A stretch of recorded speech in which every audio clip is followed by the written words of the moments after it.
more or less 10 years that it was the same, but during the last decades, as you see here, it has drastically increased.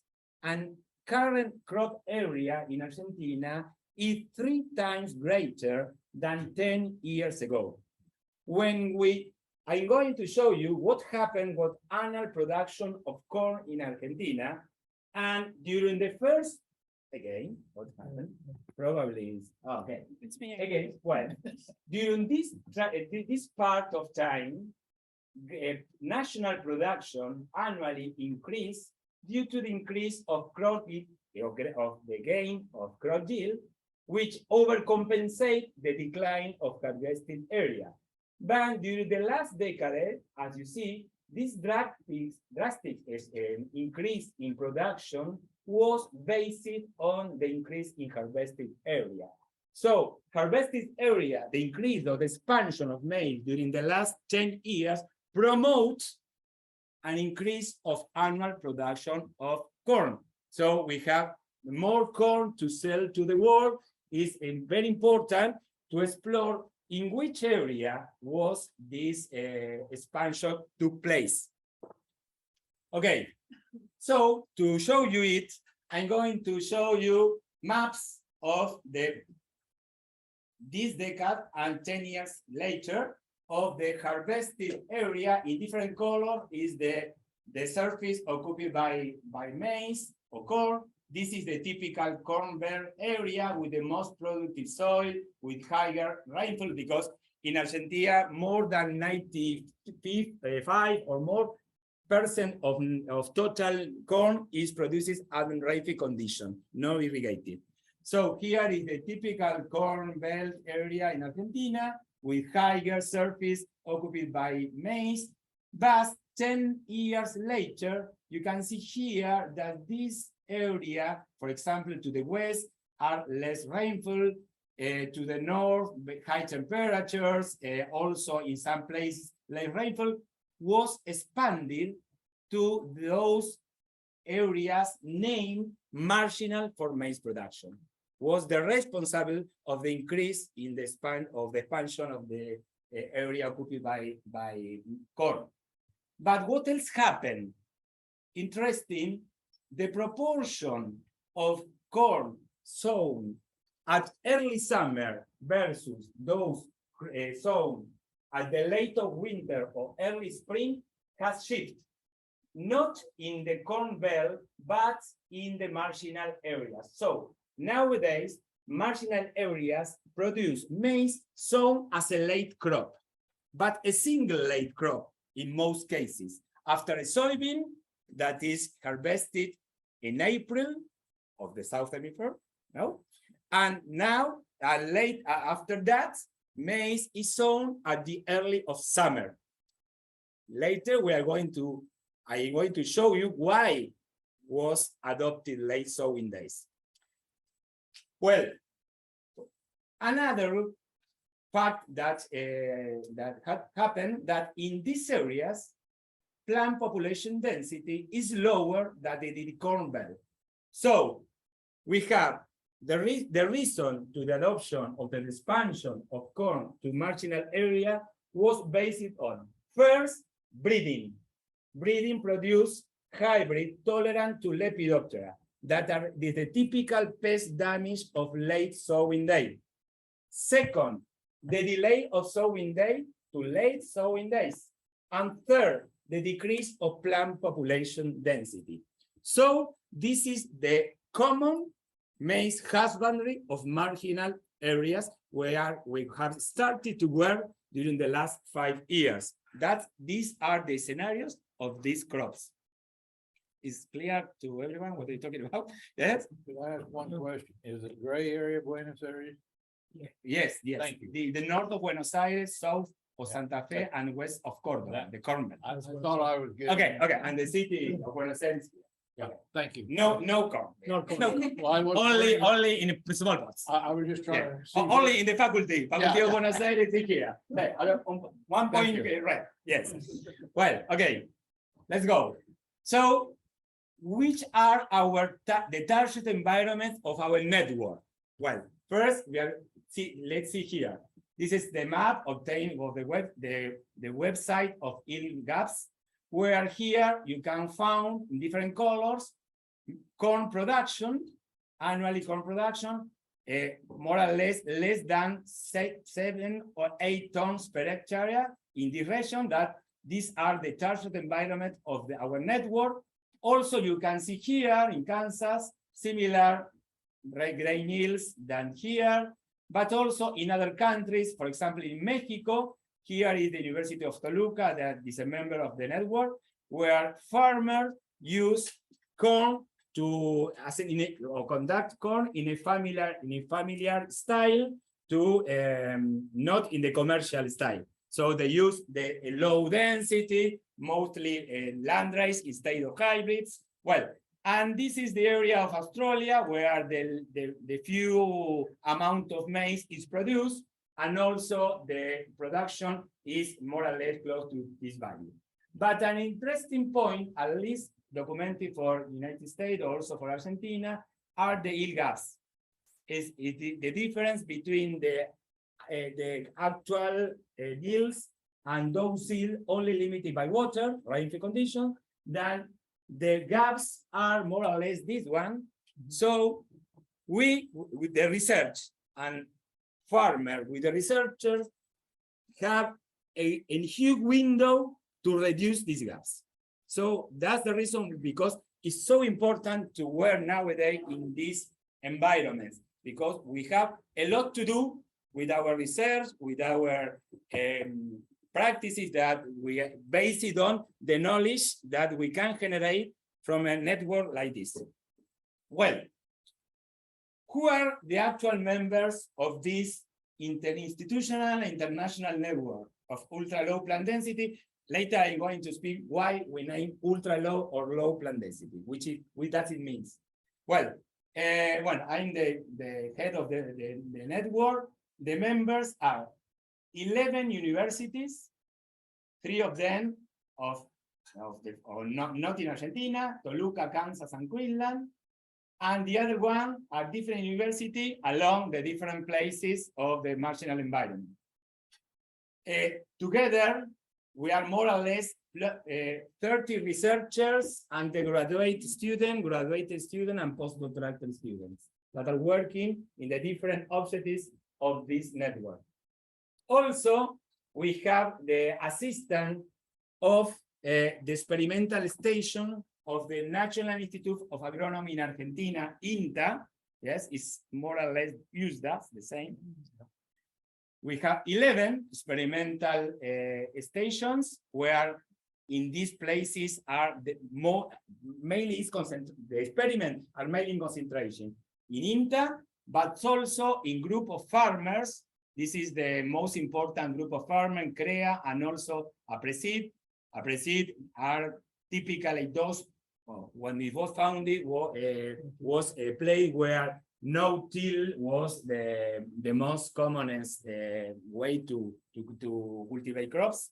And CREA is an institution that gathers several groups of farmers at different regions. Well, we have 9 a group of CREA also, and several sites of APRESID. But in this network, only members of the member are also seed companies that produce hybrids, yes. Also other group of farmers not linked to CREA or APRESID, and also some companies that give agricultural services, like the conduction of experiments, taking some samples, etc. Well, so we believe that this network, which is multidisciplinary, because several researchers are not only ecophysiologists, but also those like Nacho that had a strong experience in nutrition, another ones in soils, another one in several in animal in the nutrition, ¿cómo se llama la calidad animal? Animal science, etc. Well, and we know that we are convinced that the generation of knowledge and the training of students to generate this knowledge is the focus, no, that we put in this less environment, productive environment, to generate knowledge on the management practice for corn cultivation. And this is an open network that everyone who want to be member can be, but if you are placed in a marginal environment, no, because it's of a marginal environment. Well, our objectives or our foundational objective. Nowadays we have another objectives, but our first objective were first the expression of vegetative and reproductive plasticity in commercial corn hybrids and in breeding lines of the National Institute of Research in Argentina and their derived hybrids. The expression of vegetative plasticity. Later, I'm going to speak a lot about this. One of the topic of tillering, the Rachel, Nacho, and students in Argentina were studying. No, tillering is a vegetative and sometimes a reproductive plasticity. No, okay. Well, the other one is how this process changed with density in interaction with natural supply and with environment. Another one is the contribution of this year's multiple years per plant, based on this plasticity, to maize or corn yield, in face of changes in plant density, row spacing, and natural supply. Another important point that this environment are typical marginal because they have less annual rainfalls and or a very high interannual variability of rainfalls, where farmers usually adopt those husbandry in face of the risk to attain a rentable crop. Well, we'll be working natural also in water economy, and part of the time that I have been here, we were working on nitrogen economy in these cropping systems, yes? And also some other aspects. Well, the final of the story is the optimization of crop structural design in the different places of marginal. We are convinced that it's not a single crop design. There are many designs better suitable for the different places. We are trying to find the designs. And also we have another objective related to biomass digestibility for a use of maize with these traits. Well, these are our objectives. Location of experiment. I'm going to show you what happened during the 3 growing seasons that we have conducted experiment, no?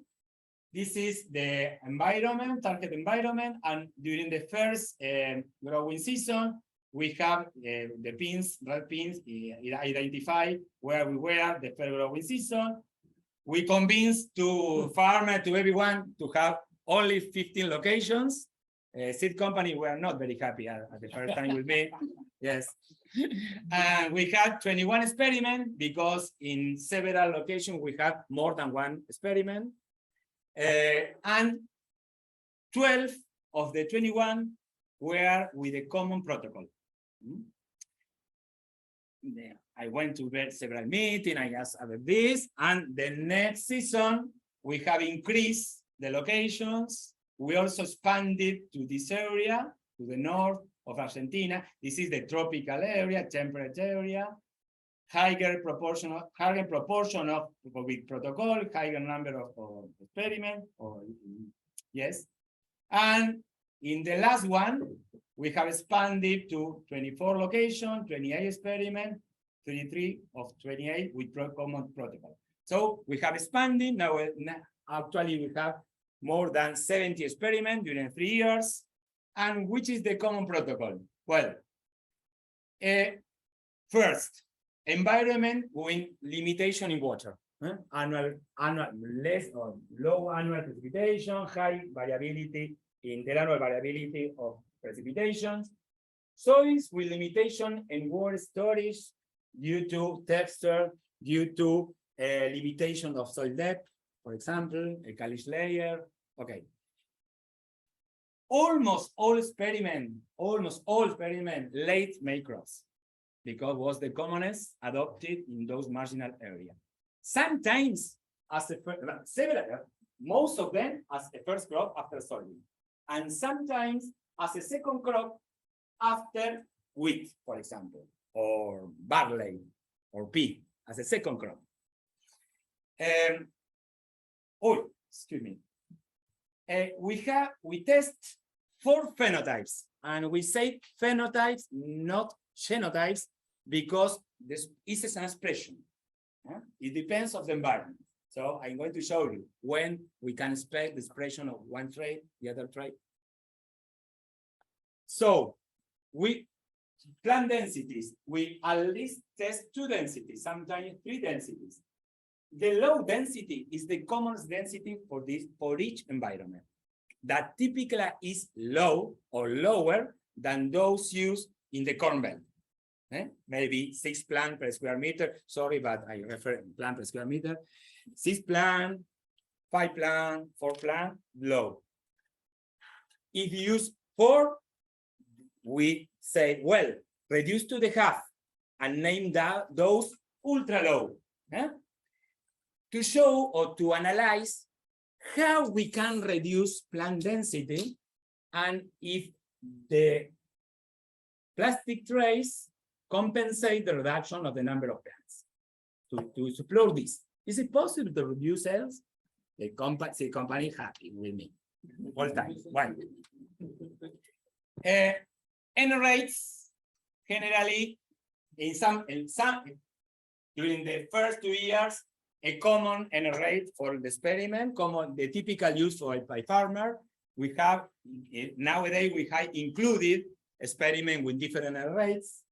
Well, the other farmer management common for with control, pest control.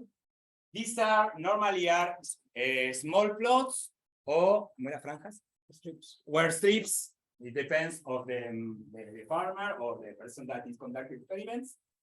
We ask about meteorological variables, but it's necessary to harvest the plots with identification of the years.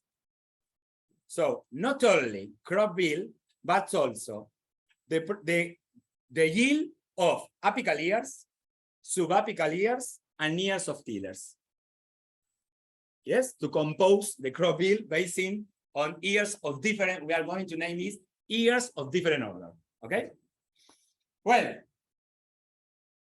first with Diego Rotili, we analyze why farmers have adopted in those environments late sowing day, based on water economy. To test seeds, we use crop simulation models. For example, I'm going to show you one location at the southwest of Buenos Aires, where soils are of sandy or clay sandy, ¿cómo serían, Nacho? Sandy loam soils, sometimes with a caliche layer shallow, or sometimes depth, a caliche layer. Well, and here I present you for this location and the interannual variability, the proportion of total crop evapotranspiration that takes place during reproductive period. That is the most important. And in the paper, we documented that evapotranspiration during the cycle did not change a lot. The most important was that the partitioning of total evapotranspiration was displaced to reproductive period. That's important. The second one that we have analyzed is why they have reduced plant population density. Is obviously, well, less resource, lower plant population. Well, but what happened on water economy? And we show here, in more or less something that Nacho has tested also, that when we consider the whole cycle, crop evapotranspiration only is reduced when you reduce plant density in the more wetter years, but not in medium or the driest years. However, plant transpiration during the cycle increase when you reduce plant population density. And this is a very important point. This is the difference of the paradigm that we use when we are analyzing high potential environments. where we are all time thinking at crop level. But if you reduce to 1, 2, 3 plants per square meter, your best way to understand this is to be thinking at plant level. Well, the other question is what can we expect with the different plasticity of phenotypes? And to test this is a theoretical figures that show what happened with kernel setting or kernel per plants as a function of plant growth rate around flowering. That is the most critical, around flowering is the critical period of maize, and in different phenotypes. So if you reduce plant density, plant growth rate will be more or less around this region of the figure.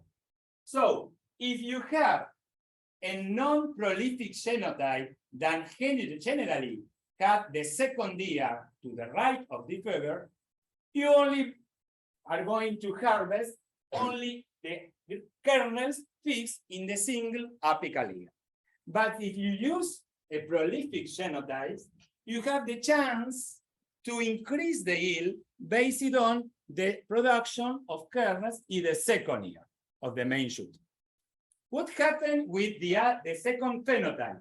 The second phenotype that is also growing at these growth rates exhibit a subapical year, but also an year of tiller. And we're going to name it a tiller prolific genotype that not only has the contribution of apical year, but also the subapical year, but also 1 year, the one tiller that probably grow. This is theoretical, okay? And the third, or the fourth, we want 1, 2, 3 phenotype. The fourth phenotype is the typical racial phenotype, a tillering genotype, that mainly produce years based on the eso no le funcionaba. Racial phenotype. That typical produce years in tillers and not in subapical years, because subapical years need a higher growth rate, but sometimes may happen a second subapical year.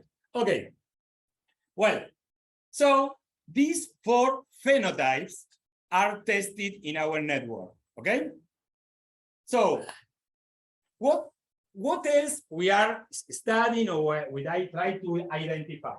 What happened? What prolificacy expression? This is information obtained from a database of later Monsanto, nowadays Bayer, and the future I don't know. Well, company that have changed all kind of name. Well, where we can show here years per plant as a function of plant population density. The vertical variation is based on the environment, but the genotype. But interesting, two facts very interesting. First, if we identify early maize crop, late first crop, or late maize as a second crop, no effect. It's not linked to first crop, second crop of the late crop, or first crop. It's more linked to the genotype, the environment, and the plant population density. So we can expect that at ultra low or low density, we can expect in some genotype to have a second year in the main shoot. But what happened with the same database with tillering expression? So here in the upper part of the figure, tillers per plant, plant population density, again, some plant density effect, but with a narrower range of plant density than we can observe here. Narrower and lower, yes? So tillering, if going to take place, would take place at lower density, a very low density, not a medium density, okay? Here we don't have significant contribution of tiller. Second, at least in Argentina, for Argentine conditions, late sowing day promote higher tiller production, probably linked to higher temperature, a different dynamic of soil of nitrogen in the soil that temperate early maize crop. Third, I won't mean. Third, if you observe what happened with late crops, but we distinguish late crops and maize late but as a second crop, in maize as a second crop, tillering is not always present. Probably linked to the depletion of water of the previous crop and also of nutrients of the previous crops. When you sow corn as a second crop, you cultivate it and in an impoverished environment. Okay? Well, so greater range of densities to express prolificacy than tillering. And this is an important point. Well, finally, we add more result. Less theory, more result. Okay. Entonces, so here is an example, the contribution, how we show to farmers in several webinars in the field, how to show the contribution of years of different order. Why we are saying, no, you have to collect each year of the plant, separate apical, subapical. Why? Because this.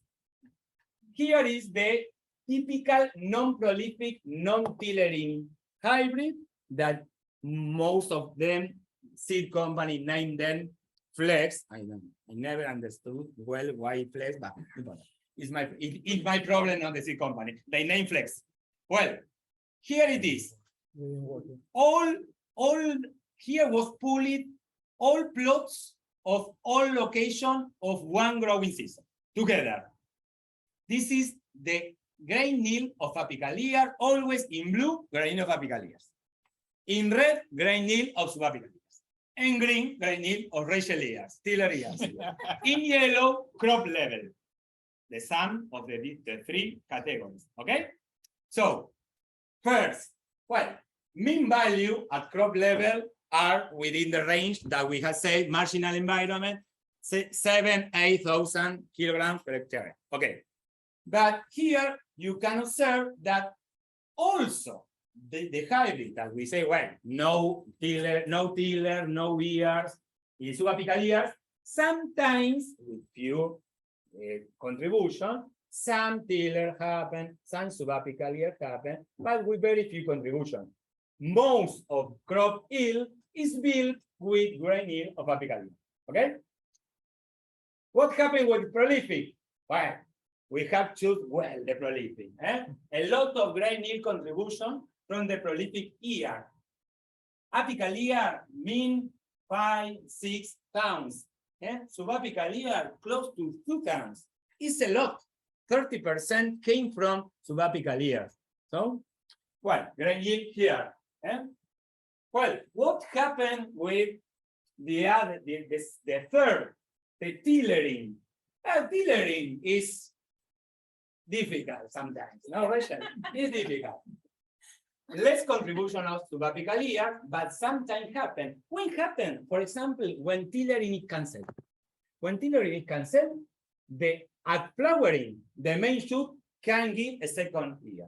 If tiller is present, most cases, there is an inhibition to the second. We're going to talk it later, okay? It's a long story. Later, at 9 o'clock. Well, and finally, the prolific tillering genotype. Yes, as the name was said, prolific tillering. More contribution of subapical ears than from tillers. Well, that's a photo of one growing season collecting together all the experiments to show the phenotype, the different phenotype that we are testing, the expression of grain yield of the different years when we take together all the experiments. Well, what happened when grain yield component? All time having kernel number, kernel weight, ear per plant. Well, again, always when we are thinking for high environment, potential environment, we are thinking we have to increase the number of kernels per square meter. So, well, what happened with this relationship between crop yield and kernel number per square meter? Well, splendid. More kernels, more grain yield. Okay. Very, very good, very good. Well, but it's, yo le pongo noticias, te diría, no sé cómo le dicen acá. Well known. Yeah, okay. Very well known. And some difference in kernel weight, prolific hybrid and prolific tillering hybrid, less kernel weight, but for phenotype, I don't know, is linked to, but we have shown it. But the point interesting is crop yield also have a positive association with EF per square meter. So our plant population density stop at the highest of our experiment here. All of this here and some of these came from subapical ears or ear tillers. So the message that I all time I send to farmer is you have to obtain more ears per plant in this environment. You have to build your grain yield with ears per plant because it's your the main grain yield component. Obviously, more ears per plant is also more kernels per square meter. But it's very important to obtain more ear per plant when you are cultivating at low or ultra low plant density, because you have only 1, 2, 3 plants per square meter. Okay? Well, what happened with the phenotype for plant density expression? So some examples, simple silent samples, 3 or montón de examples, a lot of samples that I have. Yes, this is a very, very, very, very restrictive environment. Probably corn in this place is not an economic crop. But here you can show this is the ultra low plant density, less than 2 plants per square meters. Mean grain yield close to a bad wheat. But here it is the contribution of subapical ears and tillers in these 2 phenotypes, also in this one. And here is drastically reduced grain yield, drastically reduced grain yield of apical ears, and also disappear the contribution of subapical ears and ears of tillers. So this one example, this is the most restrictive environment that we have.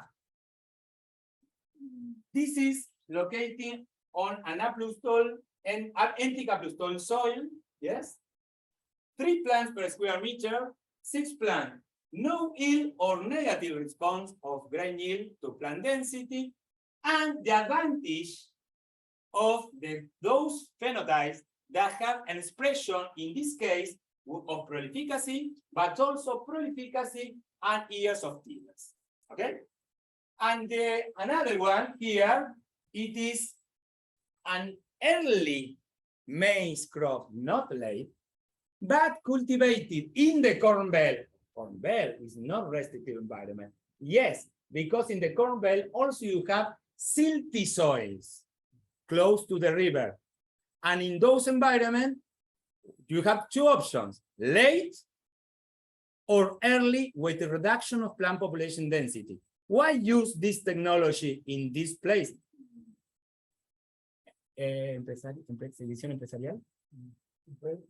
Decisión empresarial. Oh, I mean, a decision. A decision of farmer. Farmer want to produce early because it harvests early and they don't have the problem of the dry down and another that Jessica always talk about this, no? So in this soil, 3 or 4 plants per square meter is the most suitable densities. And here is the contribution also of subapical ear or some ear of tillers. Well, again, if you collect all the data of one season and we compare what happened with the grain yield of plastic hybrid versus the flex with less contribution of these plastic trays, we can show this figure. In y-axis, the difference between the prolific tillery or prolific versus the grain yield of phenotype. In x-axis, grain yield of the flex. Flex, the comparison of the plastic versus the flex. So the environment varied less than 3,000, I show you, to this high potential environment that also is present in the network as a test.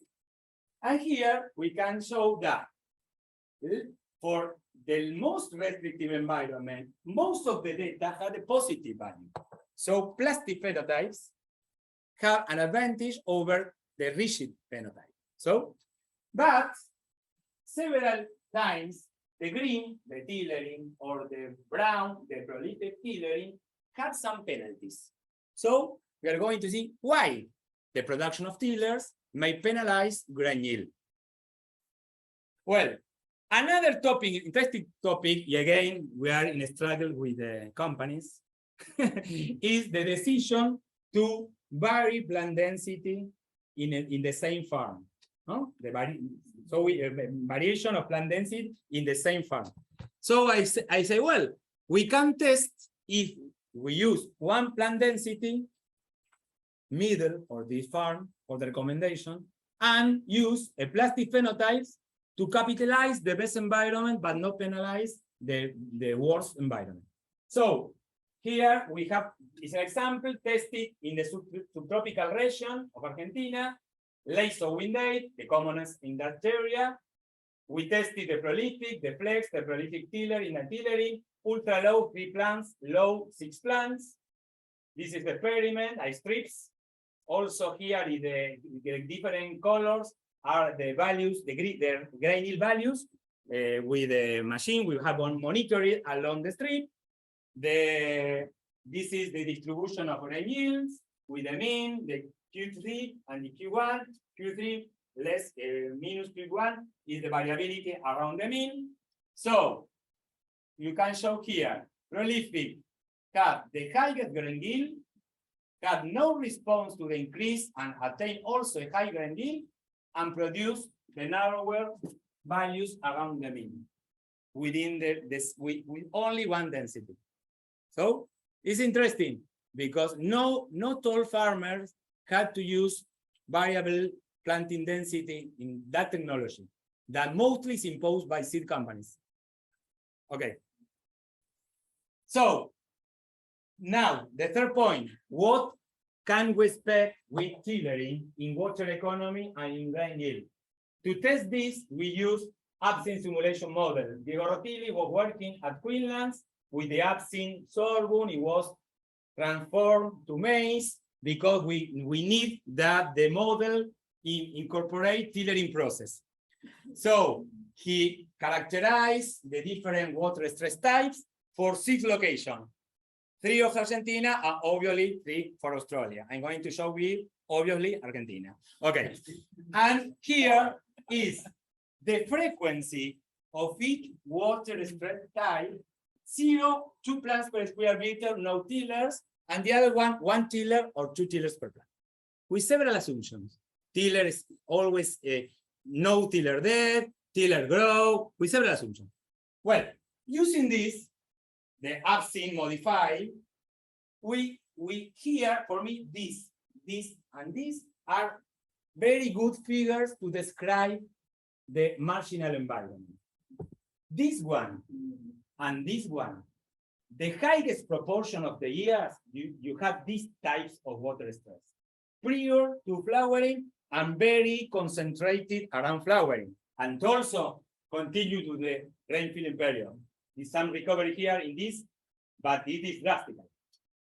But this one, that is located in the same area, is another problem also, because you don't know which type of stress are you going to have, because all of them have more or less the same probability.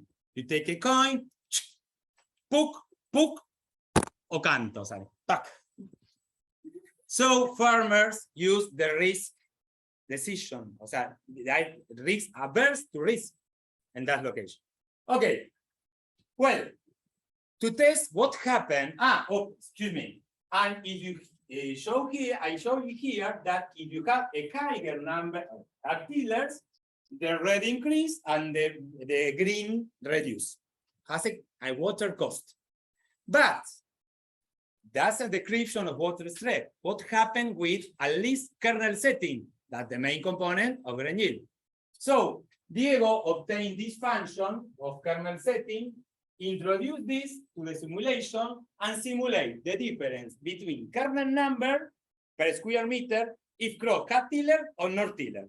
For these three locations, 6, here 3, and with different initial soil water content at soil. Water balance, initial soil water content is very important. Okay, so this is Barrow, this is Bordenave, and this is Coral Soil. The less restrictive but very variable in the more restrictive. 50%, 70%, and 90% of soil water content. He also did it for shallow and depth soil, only one figure here. And look at here, this is to the right, the frequency to have a positive effect of tiller on kernel number. To the left, the negative frequency to have tillers in kernel number. So in the most restrictive environment, frequency of positive cases is reduced. In the less restrictive environment, increase. When you increase, when you increase soil water content, you have higher frequency to have a higher contribution of tiller in kernel number. And if you watch, pay attention here, positive advantage in values is greater than penalties. Higher positive effect than the. So sometimes you win, sometimes you lose with different frequency based on your location and soil water content. But these are simulations. So what happened on real data? And to show you this, I'm going to show you 3 experiments. One conducted during 3 years in a very restrictive environment, data of racial and data of natural, where they have tested other levels of environments to show if it's real that in better environment you have a positive effect, and if in the restrictive environment you have a penalty. Okay, so let's go with the penalty. the last one. Okay, this is an experiment. Yes, we have tested 2 plant density, ultra low 2 plants, low density 4 plants. We have obviously used the most tillering phenotype, okay? And these are the number of tillers per plant during 3 growing seasons at the ultra low and low density, total tiller per plants, fertile tiller per plants. Here you can show that, fortunately, we have 3 different growing seasons. Higher production this one, but the high index of sterility, yes. Low production of tiller, medium production of tiller with higher fertility, but always very poor fertility. What we have performed, like Rachel performed, we have detillered these treatments. And what happened if you detillered those tillers that most of them will be sterile, okay? Well, look at this. These are the 3 seasons, yes? Obviously, the season with higher fertility, higher granules. But here, for example, look at here. The control, 3,000 kilograms of apical years. These few tillers, less than 500 kilograms. If you the tiller, you have 4,000 kilograms. So this is the penalty of the presence of tillers on grain yield, mainly of the apical year, because this hybrid or may in this case have apical years. More of them, the years are apical year, not subapical year in this condition. And the same you can show here. For example, here in the best condition, here 4,000. Close to 6,000, the penalty of tillers here, or the presence of tillers, did not compensate the reduction of grain yield of apical year. So these are examples, it's an example of an environment where tillers, as usually are sterile, have a penalty on the main shoot, and when it set kernels, grain yield of tillers did not compensate penalty of the main shoot. Okay, well, the poorest condition. Okay, and this is interesting point also. because these are all the plots. All the plots, here is the number of shoots, main shoot plus tiller, of the tillery condition. We have the highest density of 4. All the plots have more than 4 shoots per square meter due to tillers. And this is the grain yield, the control, and then grain yield of the tillery. This is the penalty that varies with the level of the environment. Some plots, some tillers do something fertility and increase the grain yield. But we have a trend that a penalty that in this case, more sterile tiller, greater penalty. Okay? But what happened on Rachel? If Rachel have some conditions similar, where no effect, she have no effect, but grain yield are higher, close to here. But in higher, better condition, the tillery always had a higher grain yield than with tillery. Okay? Okay? Yeah. Okay. TI has tillers intact and TR. Yes. Okay. The tier is without tillers. The TI is with. With. Yes. The tiller have a positive effect. Yes. And another example is what we have obtained Nacho, Masigoge, at Balcarce, the same one. This is the variation of crop when it was tillery minus non-tillery. O sea, this is the positive effect of tillers on grain yield. This is the environmental index. Look again, it starts at 4. Look here, more or less between these conditions. And here also positive, not significant, some penalty, but in most conditions, we have a higher grain yield with tillers. And here it is the grain yield of main shoot and then grain yield of main shoot plus tillers to see the advantage of tillery in those environments that are better environment. Probably you have to use higher density in those environments. Okay? Well, ¿qué viene ahora? Nowadays we are working in the comparison of the. I'm close to the end. Be patient. Be patient. No mires al revés. Don't watch the clock. I'm close to the end. What are we working nowadays? We are working to compare the critical period of the different phenotypes. All time we say, well, the critical period for maize is what happened around flowering. But we have in mind only one plant, 1 year. Okay? So, how we have tested it with a new student, doctoral student, Franco Pellet, is working with us. He has the first experiment, the result of the first experiment. What the treatment was based on what we know about tiller process.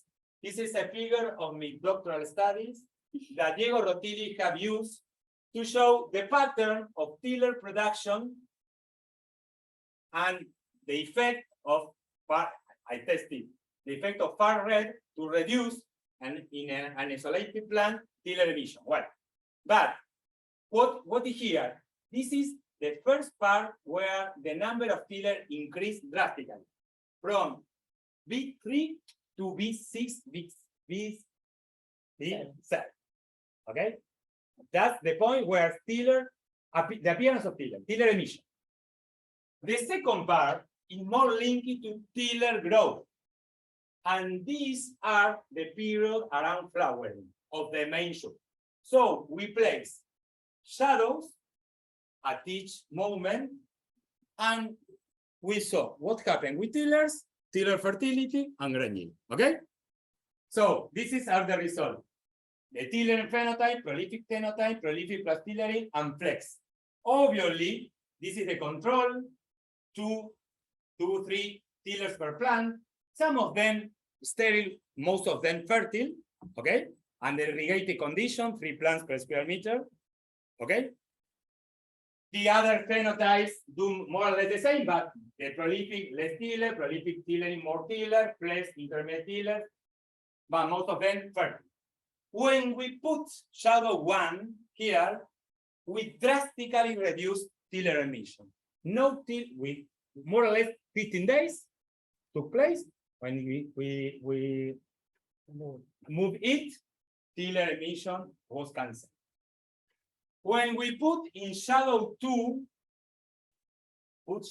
when tillers are growing, we reduce a few effect on tiller number, but we drastically decrease tiller fertility. These are those tillers that at field condition are shorter than main shoot, typical vegetative oil. Shadow 3, 15 days prior to flowering on main shoot. No effect on tiller number, some light effect on tiller fertility. This one, 15 days after silking of main shoot. Typically, silking of tillers that is later than main shoot. We drastically affect tiller fertility. Okay? So, what happened with grain yield? Well, again, control. Look the values of the numbers. A lot of grain yield, only 3 plants per square meter, irrigating and fertilizing. Okay? It's obviously irrigating and fertilizing. But the potential of plasticity is very huge. Okay? Well, what happened when we put shadow here? Disappear the tillers. No ear of tillers. Totally cancelled. But not the expression of prolificacy, at least in this, because the expression of prolificacy takes place later. Okay? Well, what happened with shadow 2 that we reduce tiller growth? Again, tiller fertility severely affects. Shorter tiller, vegetative tillers, no effect of prolificacy. What happened here 15 days before a silking of the main shoot? No huge effect on tiller fertility because the tiller fertility is defined later than main shoot. Okay? And what happens if we put the shadow here? Listen. With the noise. Terrible. Affecting all ears affected. Apical ears, subapical ears, ears of tiller. Okay? Well, the last figures. We are studying only also prolificacy.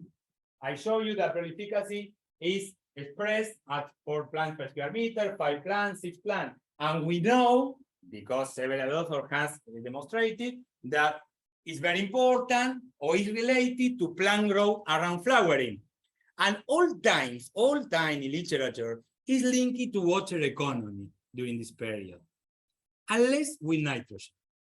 With Nacho, and a student that was here, I don't know, 3 years ago, Martin Parco, we show that prolificacy under field conditions obviously is expressed at low plant density, but if you have a good condition of nutrients, typically in this case, nitrogen.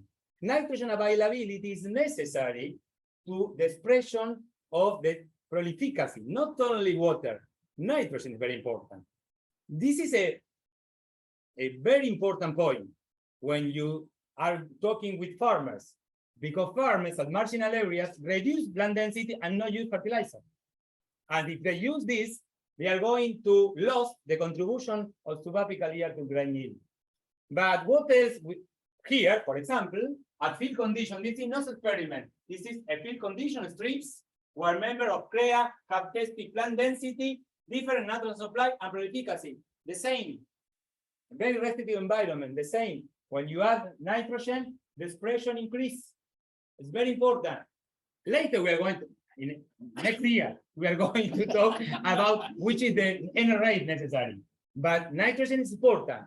And if we consider what happened with the relationship between plant growth rate and kernel set, and we compare late crop with early crop, we obtained this figure that was very surprising for us, because here we have expected this is late crop, second years of late crop, second year of early crop. If you look here, this hybrid had a lower threshold to set kernels in the second year when it's cultivated and in late sowing day than early sowing day. So what happened there? The carbon balance not allow us to describe kernel setting of subapical ears. But when we test what happened on spot value at the ear, at the leaf of the ear, all data merge together. So there is a direct effect of nutrition condition around the ear, the flowering, that is very important for kernel setting, a direct effect on nitrogen on kernel setting, not based on carbon balance. That it was documented for wheat, for example, but it's the first time that was documented for corn. Okay, some experiments. Nowadays, we are testing plant densities, phenotypes, and nitrogen. Well, working on this expression, prolificacy. And here, for example, you can, a very important message. Here, you can see that with lower plant density and medium nitrogen rate, you obtain the same grain yield that with higher plant density by higher N rate. So it's most important to reduce plant density and to have another way nitrogen availability because you obtain the same. Or in another way, you have to increase nitrogen fertilization if you are going to increase the plant population density. So you can say to farmer, okay, reduce plant density, and you have used an intermediate doses to obtain a good yield. Because if not, again, penalties on subapical ear. Okay? Well, another example. So, finish the last ones. We produce a lot of knowledge. No? For example, some paper of crop husbandry in marginal environment, international publication, a national publication of the Faculty of Agronomy, that it was in a special number of corn from research of Argentine people that is working at the UBA. So I wrote a special issue of the maize husbandry in marginal environments. Tailoring our publication together, Rachel, Nacho, and our student that was working in tailoring. Rachel, you know well, after you, Nacho, and Diego, few papers in tailoring maize international. No papers. Now we have a lot of papers. The higher proportion of tailoring in the world in tailoring came from our students. We're very happy. We have generated a lot of knowledge in tailoring in maize. Okay? Prolificacy, nitrogen for interaction with plant density, nitrogen economy, nitrogen plant density and sowing day. Well, we also did a webinar in 2020, okay, with Nacho, Daniel Rodríguez, Quinlan, Carlos Rueda, Toluca, Matías Ferreira from Bayer Company, and also Agustín Giorno, one member of CREA of the southwest of Buenos Aires. Each season, I try to visit a different experimental site, prior to pandemia, during the pandemia, with mask, with a mask, with barba, con la barba, ¿cómo era? Beer without beer. Yeah. All people during the pandemic. All people. Me too. Well, another field days. Well, finally, this is the logo of the red, the different members. This is the website. Also, we have a YouTube channel. We're doing a new website and also a platform for data entry of the experiment. Well, thank you very much at the members. And we believe that we seek the best technology for cultivation in less productive environment based on the generation of scientific knowledge. For us, it's very important. And the training of human resources. Thank you very much.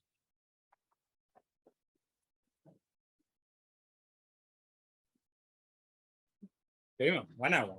Okay, so we have a few minutes for questions. So I'll let the students go. I know that Richard have a few questions. If I understand well, speak slowly. Yes, and understood well. I will do it. But I understood. I can help too. Yes. Okay. Rachel.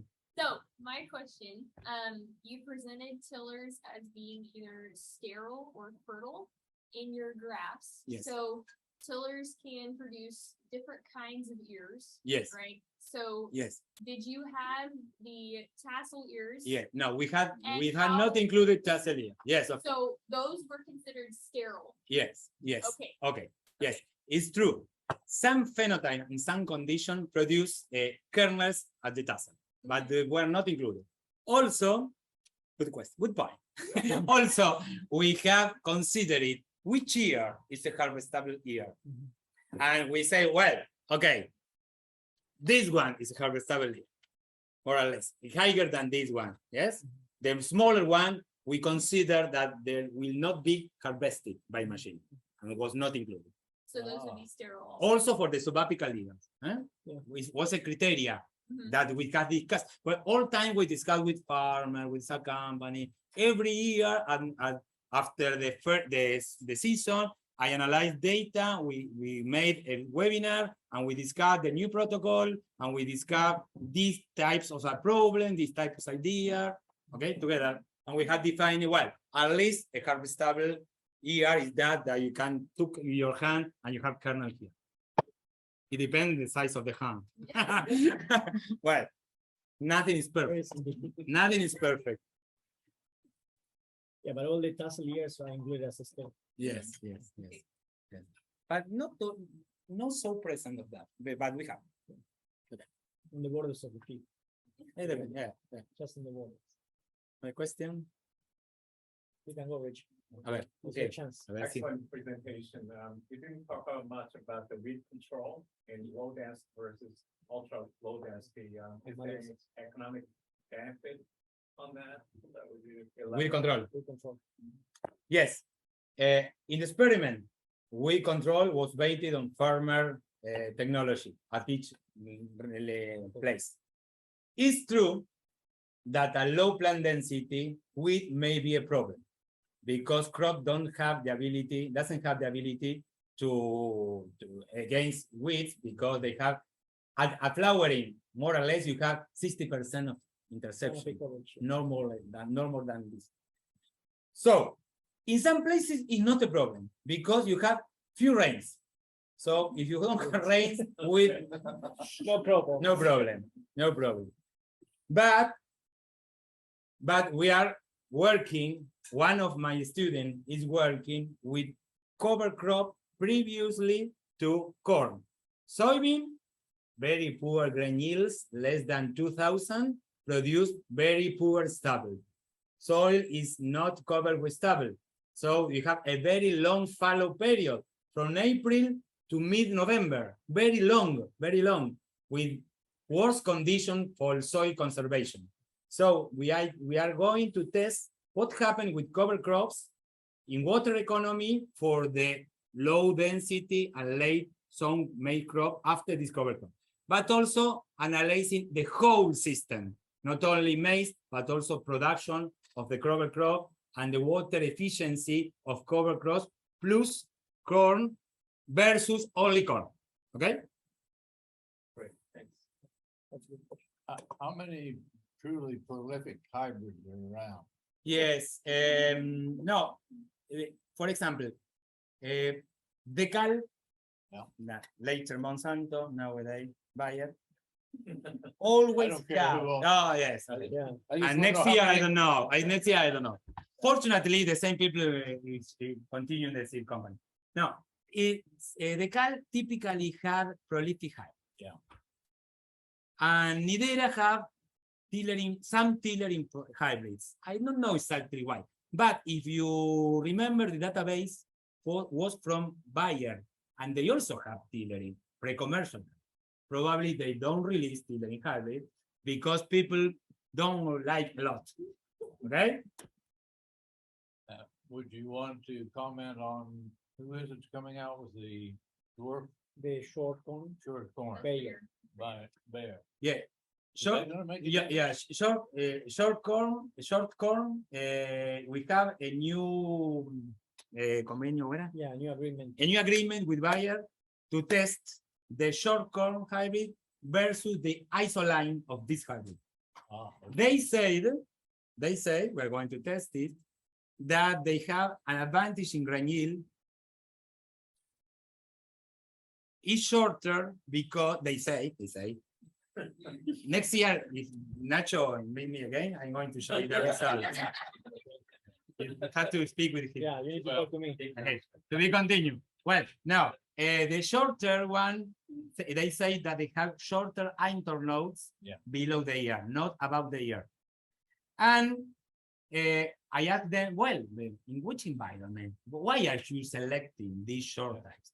And they say that are most suitable for some regions of Argentina that after flowering, you have problem with the wine.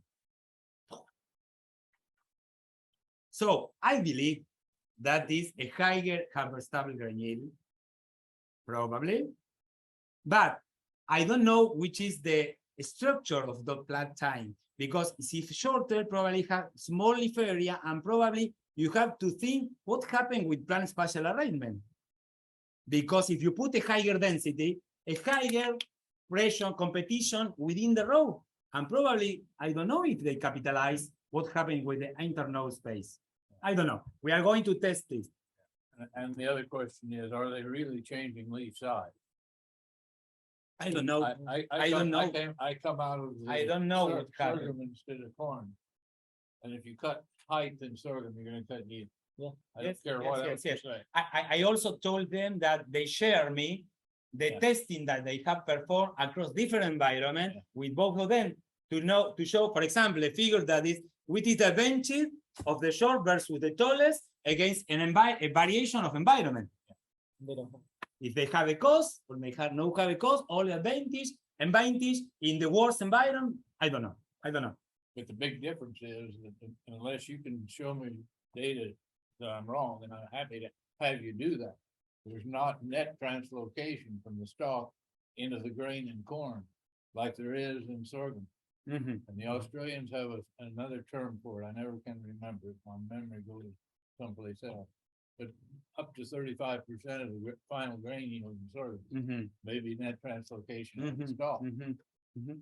I don't know. I don't know. I'd I like want to to test it. I'd Yes. like to see your one figure where you had the contribution to yield of each of the four Yes. types. Could I see Yes. that again? Okay. Okay. Remember that is. El de la contribución, sí, sí, sí, el de los tipos fenotipos, ¿no? I Pasar don't para need to atrás. hold things up. No, no, no. Do you Bayer, remember the name yeah, of the this slide? year No, no. Bayer has been Más arriba, testing, on farmer. Yo creo que habla de esta de acá. One of the things that they are claiming is that they. You're talking about this one? Yeah, Yes. I'm known for being the devil's advocate. When you get all done, the range and the total yield between the flex and the apical plus subapical tiller total is not different. You're just getting to the same place by different means. The yellow one, you The said? yellow one there and the yellow one. down. Yes, yes, but here I have collected all data. Yeah. For me, the most important is the other one that you show Yeah. the difference between them. It's only to show what happened with the contribution. For example, in another season that was the worse than Yeah. this one. Yeah. Most of these contributions disappear. Also at the north, for example, at the tropical area, we have 4 phenotypes but different because are selected for tropical area. They are not the same. And in this area, tillering no have a lot of sterile tillers, no fertile tillers. Also in the tillering hybrid. Excuse me. So the point I'm trying to get back to is we're still facing variability in the environment Yes, yes, to try to yes. decide what kind of management yes, is yes, gonna be the best. yes. Yeah. The idea is to analyze all data set, which are the drivers for the expression of the different traits, and to define, for example, the most suitable scenario for prolific, the most suitable for and variability, internal variability of this trait. Mhm. Thank you. To be fair, I was in Argentina in 1969 and saw low density corn. Mhm. And the description at that time was this was a way to get a little bit of yield out of what normally would have been a fallow system. Mhm. Mhm. And if I could find my slides, I could tell you where I was. But I saw a lot of names I recognized up there, so I really enjoyed this cycle. No, thank you very much for the comments. Today, I will say how much of the production is late sowing. Well, it depends. To be 30, specific. 40%, As an average, 60%, 60%. but in some region, 100%. 60% of corn Claro, production in sí, Argentina presta. today is planted in December, Yeah, Here, which Nacho. will be June for us, yeah, mid-June. maybe. yeah. You don't want to do that here. But I for think I example, wanna with do the it in some Niña, places. Think so? I with, think with this should. year with the Niña, late sowing day will increase a lot. a lot. Yeah. A And lot. then I think that one of the problems that we have last year here, this season in Kansas was, I talking with farmers and many of the farmers that are harvesting yield was the Yes. ones that they planted late. And we were talking about that, Oh, yeah. that to Only propose, the ones that they planted late. Yeah. The ones that they planted early, they chopped the entire crop. and we were discussing to analyze the environment of Kansas, most suitable for early late on crops. And we were that we're going to do with Nacho and with Nacho again, and with Lucas. Okay. Two Nachos, Lucas and me. That's Okay. that's our problem. Okay. Any other questions? Okay, if not, I will stop here, so it's 4:15, so. Yeah. Okay, thank you guys for. Well, coming. thank you very Thanks. much. Thanks, Richard, thanks.